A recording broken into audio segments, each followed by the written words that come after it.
It's time for your fantasy football insight and analysis. Jeff Pasquino from the footballguys.com is back for another season answering your fantasy football questions. If you have a question for Jeff Pasquino from the Football Guys, send us a text 609-403-0973, 609-403-0973 with your Week 1 fantasy football questions. Jeff Pasquino is back for another season. He's going to give us some insight, some starts, some guys he likes, some sleepers. By the way, Eagles have placed Mac Hollins on the injured reserve list. He's going to be out, it looks like, for at least 8 weeks now. So he will not be with the team for a little while as well. So you can cross him off the list. We knew he wasn't going to play tonight, but he is now out a lot longer than that. So let's get some more insight from Jeff Pasquino from the footballguys.com for week number 1. Welcome back, Jeff. Good to be back, Mike. How you guys doing? All good, brother, man. We got another season of fantasy football in the house here. It starts with a Thursday nighter between two very good teams. Typically when we do these Thursday night games, hey, play this guy or play that guy. The rest of the guys, maybe you don't want to, play because a lot of these games are sloppy. But the first one of the year might be a different story. So who are some guys you like in the Thursday nighter tonight? Yeah, definitely different aspect when you got week 1. Everybody's prepped for it in the marquee game here. So I think for the Eagles, you're definitely looking at, you can get Nick Foles out there, but I think there might be some better options at quarterback. I like Nelson Aguilar out of the slot and Zach Ertz. Those are probably going to be your main targets for the Eagles in the passing game. And also Julio Jones has had a great streak. He got 100 yards against the Eagles, I think 4 games in a row there. Those are the guys I'm really targeting. I think Tevin Coleman's also solid too, but Atlanta's not done too well on the road in Dallas, or in Philadelphia. So I'm leaning towards the Eagles for sure, and I definitely like their defense as well. All right, get a couple of quarterback questions towards you and get your thoughts on some of these guys that people have been asking about. Let's start off with, how about Matthew Stafford? He's a guy that's pretty interesting. Playing against the Jets, he's a guy that went later in drafts, but is he a guy that could be a big winner in week 1? I think he's pretty solid, but I do have a few guys that are a little bit higher up, but I think he's a borderline quarterback one against the Jets. It's a little bit tougher game, but they're home. It's a Monday night game. It's going to be a ruckus crowd. They have a young running back. I think there's a lot to be had there in the passing game for Detroit. How about Phillip Rivers against the Chiefs? He's another guy who kind of just puts up the big numbers, but doesn't go high on draft boards.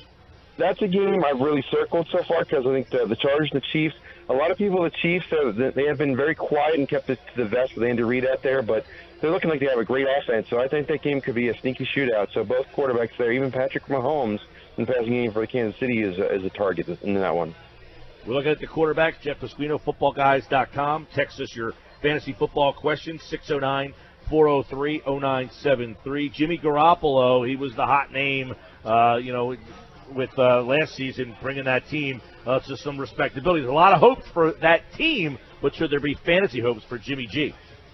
I think long-term there is, but this week against Minnesota with a team that's got a banged-up running back situation with McKinnon going out for the year with his ACL, I like Garoppolo, but I think he's more of a quarterback too this week. How about Ben Roethlisberger? A lot of weapons. They're playing the Browns. In the past, if you were matched up with the Browns, you got to play that guy. You probably play Big Ben anyway, but is he one of those top starts for you? Well, this is with myth versus fact here. Do you like Ben Roethlisberger on the road? Historically, he's not done well on the road. Historically, he's not done well against Cleveland at home or on the road. So I think he's a borderline quarterback one, but it's a little bit iffy. Plus, his running back, Le'Veon Bell, still hasn't reported. So I think we're looking more at a borderline QB one. Might be some better options out there. All right, you got Drew Brees as well. He's a veteran guy. As he kind of get to the end of the line here, is he still a kind of fantasy player that you want for this week? I think he is, but you need a game for him that's going to push him to throw the ball a lot. Alvin Kamara is definitely going to be your number one running back and catching a lot of short passes. It always boosts the quarterback value for in the passing game. So I think that's going to be solid. I think that Brees is probably a top 5, top 6 option this week. All right, let's look at some running backs now. Jeff Pasquino from the footballguys.com here answering your Week 1 fantasy football questions. You can send us your questions at 609-403-0973. We'll try to answer as many of your listener questions as we can in just a minute. I keep hearing about Kenyon Drake. He's going up against the Titans. Is he a guy that you should play this week? I'm a little hesitant for that because they're splitting the carries in and down in Miami. Frank Gore's a sneaky guy down there because he's listed as the 1A to the 1B of Drake. All right, Alex Collins, another guy. These are some guys that he's with Baltimore, and a lot of people don't know who the running back in Baltimore is, but we've got a lot of questions about him. Alex Collins is the guy. He's a running back 2 solid option this week, and game script is going to dictate that the Ravens run that game. They should really take it to Buffalo, who looks terrible so far this year, and or in preseason at least, but their offensive line is a mess. I think the Ravens are going to dominate that game. They could shut out Buffalo. So you're going to see a lot of running game led by Alex Collins late in the second half. Okay, if you need a running back in Denver, who's your guy? Well, that's a good question, but I think you're looking at Royce Freeman, but it's going to be a split with him and Booker. But as they work it together, Seattle's a tougher defense, but Royce Freeman is looking to be the number 1 guy, but Devontae Booker will still see lots of touches. All right, Jeff, let's look at a couple more running backs here for you. The running back position is kind of interesting that you got some big names, but what about the Green Bay situation? What's going on with running backs in Green Bay? I know Jones is kind of out. Could Jamal Williams kind of hold on to that job, or is Jones going to take it back? How do you see that working out, and should you play Williams in Week 1? I think he's more of a flex option this week if we're talking about Williams there. I think they're going to play the running back position by committee until Jones is back. This is a game that looks to be more of a running back feature because the Packers are supposed to win by more than a touchdown, which tends to lead towards more running than later in the game. But you could also just see Aaron Rodgers dumping the ball at Ty Montgomery out of the backfield. So I don't think you'll see any running back with more than 15 touches for Green Bay. So it's going to hold on, wait to see what happens when Jones get back in the fold.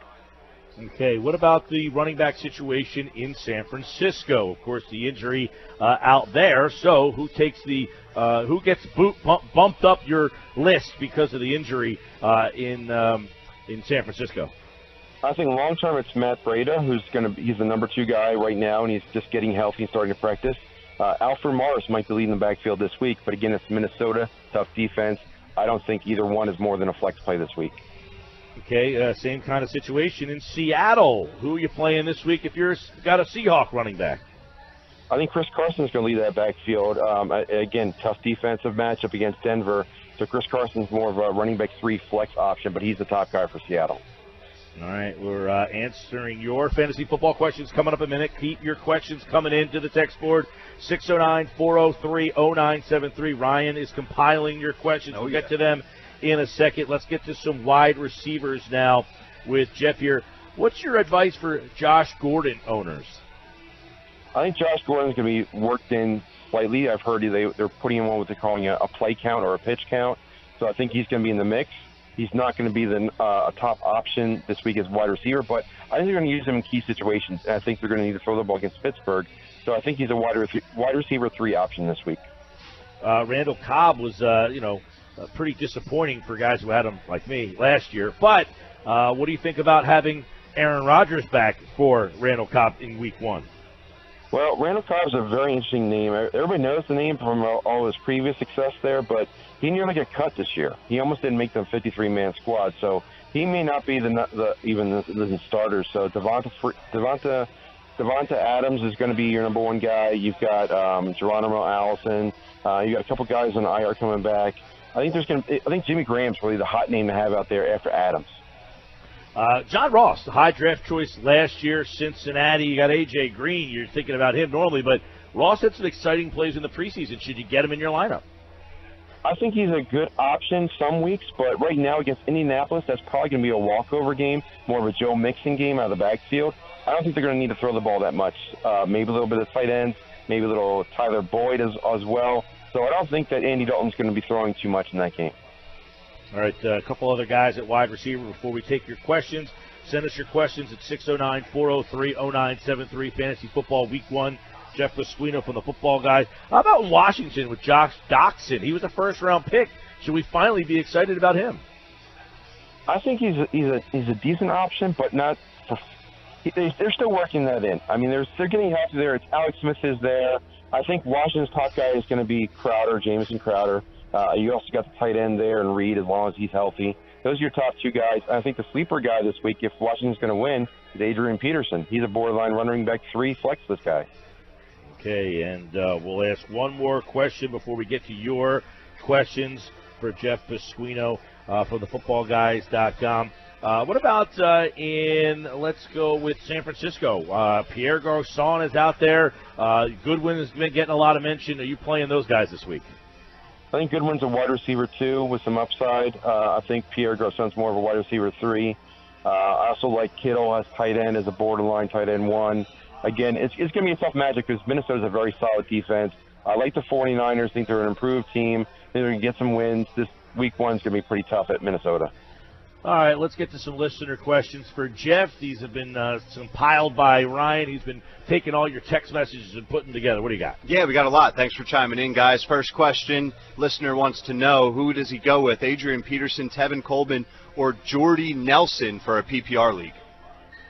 I think in a PPR league, I like Adrian Peterson just for game script. I think this is a good game for Washington to win. They got a strong offensive line. Defense is bad for Arizona. I think I go with Peterson. All right, next question here. PPR league, Ajayi or Chris Hogan? I think Ajayi is much more reliable right now. The game script's going to dictate to him. He's going to lead that backfield. The Eagles are expected to win. That's who I'd lean towards. All right, Todd in Brigantine wants to know, there's a guy in his league offering Bell. Do I try to make a play for him?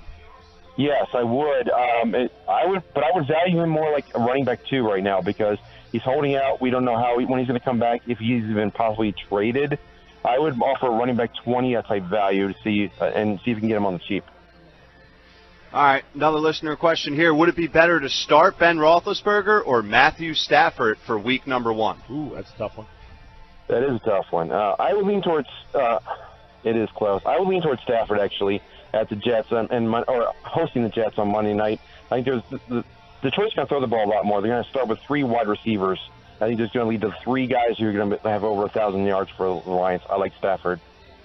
All right, Stafford it is. PPR league, he already has Dalvin Cook and Zeke at running back, but for the flex spot, should he go with Jordan Howard or Chris Hogan? I would go Jordan Howard. He's going to get a lot of touches. He's supposed to work all 3 downs for the Bears. I think he's going to, when you get that many touches, that's a lot more opportunity and a lot more upside. I go with Howard. All right, one more here. Who is a better start at wide receiver number 2 this week, Corey Davis or Nelson Aguilar? That's an easy one for you. It's Nelson Aguilar. You'd have to have. It would be tough for me to start with confidence any Tennessee wide receiver right now. All right, Jeff Pasquino, footballguys.com, helping you set your week 1 fantasy lineup. But before we go, Jeff, who are some guys that you recommend playing this week? A couple guys we haven't mentioned yet. I like both guys for New England backfield. I like Rex Burkhead and I like James White. I think they're going to see a lot of touches with a few options for Tom Brady this week. It's going to be a very good game against Houston. I also like James Conner. Pick him up if you can. He may be getting the start for the Steelers this week. He's going to have a lot of value going up forward. Wide receiver, we talked about the Eagles. I think Mike Wallace could get some targets. They're very thin at wide receiver. They added him. I also like both Williams for the Chargers this weekend, where I think it could be a shootout. Both Mike and Tyrell. I think Philip Dorsett is a sneaky guy to grab, at least maybe stash on your roster for New England. You can see some upside. And one last name at wide receiver. We're still wondering who the wide receiver 2 is for New Orleans. I think Tre'Quan Smith is probably the guy over Cameron Meredith. I think Tre'Quan Smith might be on a lot of waiver wires. He had a lot of targets over the preseason. He could easily be the number 2 wide receiver for the Saints, and they need target guys this year right now. Okay, Jeff Pasquino, footballguys.com, and, of course, each week right here on the Sports Bash with the Fantasy Focus on 97.3 ESPN. He appeared via the Boardwalk on the hotline. Thanks, Jeff. Thanks, everybody. Enjoy the games.